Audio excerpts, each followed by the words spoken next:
قل هل يستوي الذين يعلمون والذين لا يعلمون. Bismillahirrahmanirrahim. Alhamdulillah wassalatu wassalamu ala Rasulillah wa ala alihi wa sahbihi ajma'in, amma ba'd. Kita telah sampai pada pelajaran ketujuh dari pelajaran fikih di Madrasah Alimnil Islam, Madrasah Islamic Center Al-Kharj. Pada pelajaran yang lalu telah kita pelajari tentang apa arti taharah, kemudian telah kita pelajari tentang wudu. Wudu fungsinya adalah mengangkat al-hadath al-asghar. Dan apa itu hadath asghar? Hal-hal yang kemarin kita jelaskan dia membatalkan wudu itu disebut dengan hadath al-asghar. Al-hadath al-asghar. Ketika tidak ada wudu dan ketika kita ingin sholat, kita wajib berwudu sebelum sholat. Hal-hal yang membuat kita wajib berwudu sebelum sholat adalah al-hadath al-asghar. Nah, ketika kita berwudu maka hadath kecil tersebut terangkat. Hadath kemarin sudah dijelaskan artinya syai'un yamna'u min sihhatis shalah, sesuatu yang mencegah sahnya salat. Itu hadath kecil. Kalau yang mencegah sahnya salat itu adalah sesuatu yang mewajibkan mandi besar, wajib mandi besar, tidak cukup dengan wudu, disebut dengan al-hadatsu al-akbar. Nah, sekarang yang akan kita pelajari pada pelajaran kita kali ini adalah tentang mandi. Mandi di sini, sebelum kita pelajari maksud daripada mandi di sini, tentunya kita ketahui bahwa mandi terbagi menjadi dua bagian. Ada mandi adat, artinya adat, secara adat atau kebiasaan seseorang mandi seperti dia tujuannya untuk membersihkan dirinya, dia mandi.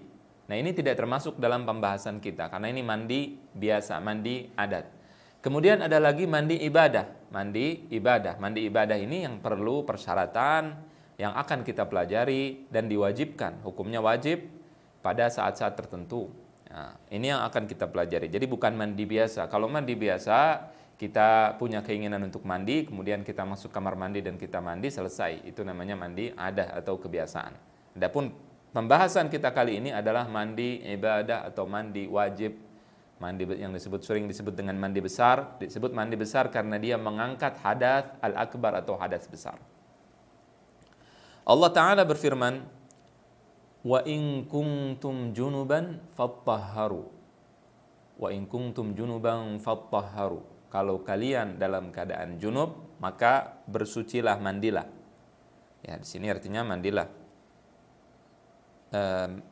Al-junub adalah ketika kita dalam keadaan berhadas besar setelah mengeluarkan air mani bagi laki-laki ya, atau wanita mengeluarkan air mani. Dengan alasan atau dengan sebab apapun, ketika keluar air mani, maka kita sedang dalam keadaan hadas besar. Juga pada saat wanita sedang haid atau nifas, maka di sini disebut dengan hadas besar. Apa itu mandi secara bahasa? Secara bahasa, mandi artinya adalah jarayanul ma' 'alal badan, ya.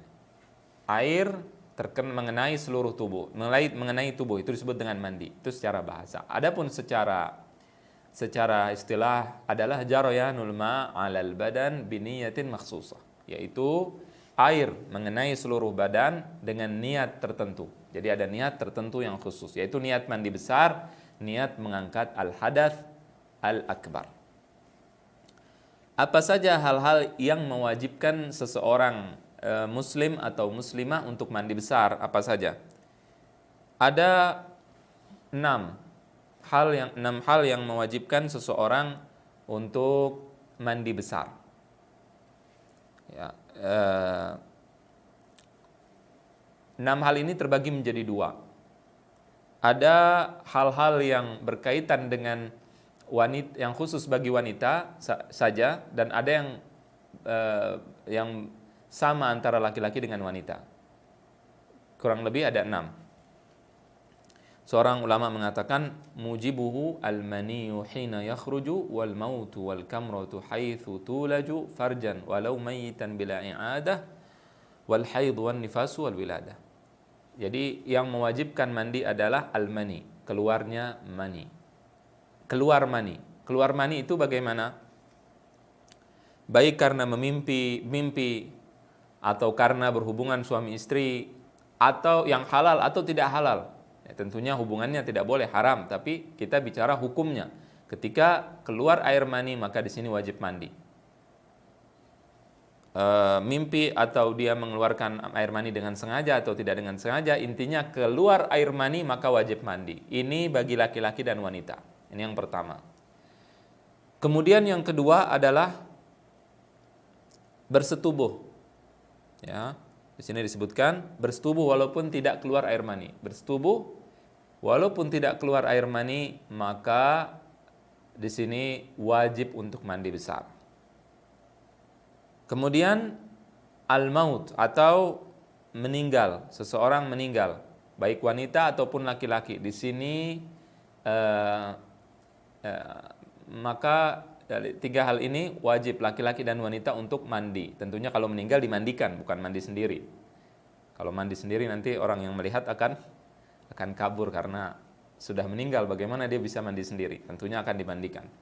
Jadi tiga hal ini. Yang pertama keluar air mani. Kemudian yang kedua adalah bersetubuh walaupun tidak keluar air mani. Yang ketiga adalah meninggal dunia. Ini bagi laki-laki dan wanita. Yang khusus bagi wanita saja adalah tadi yang bergabung antara laki dengan perempuan, sebab tiga sebab tersebut. Kemudian yang berikutnya adalah al-haidu.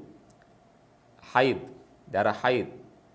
Darah, kita ketahui bahwa wanita memiliki tiga darah. Ada yang namanya darah haid, ada darah nifas, ada darah istihadah. Kalau nifas adalah darah yang keluar setelah melahirkan. Adapun haid, darah penyakit. Kalau istihadah, darah jibillah atau darah yang memang sudah watak dari sifat wanita.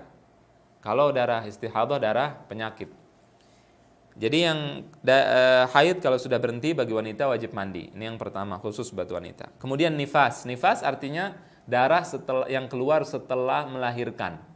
Darah keluar setelah melahirkan, bukan akan melahirkan. Darah yang keluar akan melahirkan bukan nifas. Darah pada saat melahirkan bukan nifas. Kapan disebut dengan nifas? Ketika anak sudah keluar semua, keluar darah, dan itu disebut dengan nifas. Jadi kalau sudah keluar anak kita baru disebut dengan nifas. Kalau kembar, keluar satu anak. Kemudian setelah keluar yang kedua, anak yang kedua kan kembar, baru setelah itu disebut dengan nifas. Kalau sudah keluar semua yang dari janin baru disebut dengan nifas. Darah yang keluar setelah anak keluar dari rahim baru disebut dengan nifas. Ini yang kedua. Ya. Kemudian yang ketiga al-wiladah. Al-wiladah artinya kelahiran. Kalau wanita lahir kemudian tidak keluar darah, dia tetap wajib mandi. Kenapa? Karena dia melahirkan. Melahirkan, para ulama mengatakan al-wiladah, di situ anak yang keluar adalah hasil dari mani munaqid atau dari air mani. Jadi air mani yang masuk ke dalam rahim wanita keluar. Nah, ketika mani keluar maka wajib mandi. Itu perkataan para ulama. Allahu a'lam. Nah, di sini disebutkan nomor 5 di buku disebutkan jika seorang kafir masuk Islam. Tentunya kafir ketika masuk Islam, dia pada saat sebelum masuk Islam dia pernah mengeluarkan air mani atau dia pernah bersetubuh dengan istrinya atau dengan yang lain. Nah, di sini dia kalau wanita yang sudah balik, dia sudah haid kemudian belum bersuci, maka ketika dia masuk Islam tentunya dia harus mandi besar karena sebab-sebab yang tadi disebutkan. Kemudian kalau ini diketahui maka sifat mandi, ya, kita mempelajari sekarang sifat mandi atau kewajiban mandi, furud al-ghusl atau kewajiban mandi. Apa saja yang diwajibkan? Jadi mandi besar ini ada yang wajib dan ada yang sunnah. Hal-hal yang dilakukan ada yang wajib dan ada yang sunnah. Kemudian apa saja yang wajib ketika mandi? Yang pertama niat. Ini penting sekali. Kalau kita mandi lupa niat maka tidak dianggap mandinya, harus diulang lagi. Niat, karena ibadah yang membedakan ibadah adalah niat. Rasulullah bersabda sallallahu alaihi wasallam, innamal a'malu binniyat. Sesungguhnya amal perbuatan itu sah tidaknya dengan niat.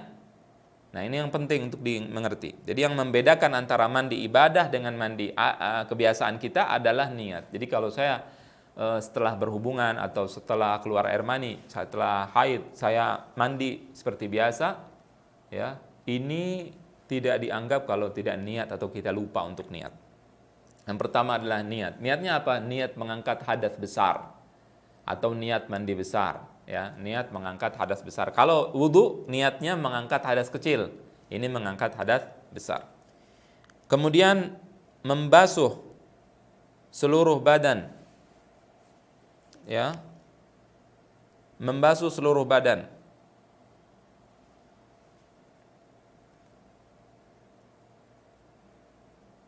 Wal fardu ta'mimun li jismin dhahara sya'ran wa dhufran mambitan wa bashara. Yang diwajibkan adalah ta'mimun lil jismi, semua harus kena, badan kita semuanya harus kena air. Baik itu kuku, baik itu rambut, apapun semua harus kena. Tapi yang dimaksud di sini adalah yang tampak, anggota tubuh yang tampak, yang terlihat. Bukan mata kita masukkan air harus kena air, tidak. Semua yang bisa kita masukkan, kita kenai air, semuanya dikenakan dengan air. Yang bisa terjangkau dengan air kita kenakan air. Termasuk juga sela-sela telinga dan sebagainya, semuanya harus terkena dengan air. Ini dua ini yang wajib. Niat, kemudian mengenai air ke seluruh tubuh. Ini yang wajib. Bagaimana kalau misalkan kita sudah niat, kemudian sudah mengenakan air ke seluruh tubuh. Ya, kalau kita sudah kena air ke seluruh tubuh, sudah niat, maka sudah selesai mandi wajib kita. Kalau belum, maka harus kena seluruh tubuh. Menyela-nyela rambut ini termasuk, ya, kalau di sini disebutkan 3 menyela-nyela rambut, ini termasuk ke membasuh seluruh badan. Sudah termasuk. Artinya yang penting air tersebut kena ke seluruh badan kita, ke rambut kita. Jadi 2 itu cukup. Yang pertama air kena ke seluruh tubuh, ya, niat yang pertama, kemudian air kena ke seluruh tubuh. Itu yang wajibnya. Wajibnya seperti itu. Mau mulai dari kanan, mau mulai dari kiri, mau mulai dari atas, itu tidak dibahas. Dalam kewajiban wudu. Itu dalam sunnah wudu. Kalau kita mau lebih sempurna, mau lebih mandi kita lebih sempurna, maka kita ikuti sunnah-sunnahnya, akan kita pelajari berikut ini. Jadi itu yang pertama. Juga di sini bisa ditambahkan, yaitu menghilangkan najis sebelumnya. Jadi sebelum mandi, sebelum kita niat mandi, hilangkan dulu najis. Kalau ada najis di dalam tubuh kita habis buang air kecil dan sebagainya, hilangkan najis, kemudian baru setelah itu mandi besar. Setelah itu kita bahas sunnah-sunnah mandi. Apa saja yang disunnahkan pada saat mandi? Yang pertama, membaca bismillah. Kita baca pada saat akan mandi, kita baca bismillahirrahmanirrahim. Kemudian membasuh kedua telapak tangan kanan 3 kali, ya. Membasuh kemaluan dengan tangan kiri, menghilangkan kotoran, ya. Ini kita bersihkan terlebih dahulu anggota kemaluan tubuh kita. Kemudian kita berwudu. Kemudian membasuh rambut 3 kali.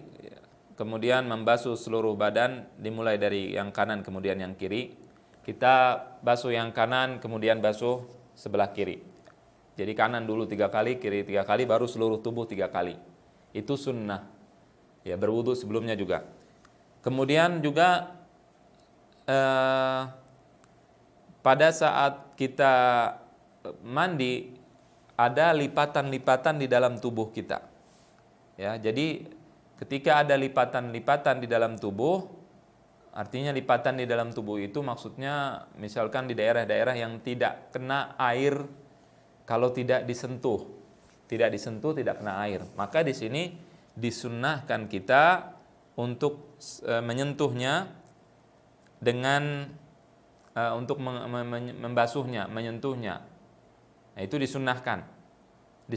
Kita ambil, kita kenakan dengan air, kemudian kita kenakan. Misalkan di perut ada lipatan-lipatan. Kadang-kadang ada orang yang gemuk, kemudian perutnya ada lipatan-lipatan. Maka di lipatan tersebut dia kenakan dengan air, dia basuh dengan air agar dia meyakini bahwa air telah masuk ke dalam lipatan tersebut. Misalkan lagi di dengkul, misalkan ada yang dia kurang yakin terkena air, maka dia gosok dengan tangannya, ya. Atau di daerah ketiak, misalkan takut tidak kena air, maka dia dia kenakan atau dia gosok dengan tangannya, seperti itu. Jadi di daerah, misalkan juga di daerah telinga, ketika telinga ini ada lipatannya, ya, kalau tidak, mungkin tidak kena air, kalau kita cuma siram tidak kena, maka kita kenai atau kita gosok dengan tangan kita.